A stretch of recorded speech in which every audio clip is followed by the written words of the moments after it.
Welcome to Dalfin. In this video, we'll look at how to get started after logging in. Once you log in, you'll arrive at your main dashboard. This serves as your central control area. From here, the first step is to select or create a system. You can open an existing system or create a new one using Process Copilot. After entering a system, along with the available windows and menus, you'll see several powerful tools. The BrainGrid Controller, used for modifying and customizing applications without coding. The Process Orchestrator, which helps automate business processes, and Process Orchestrator.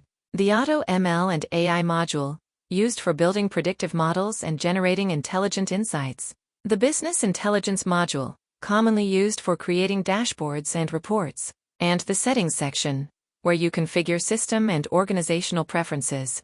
To begin building your application, start by creating windows and tables in BrainGrid. If you want to automate processes, move to the Process Orchestrator. For dashboards and reports, access the Business Intelligence module.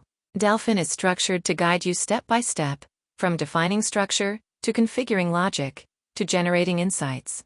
And that's how you get started in Dalfin. Thank you.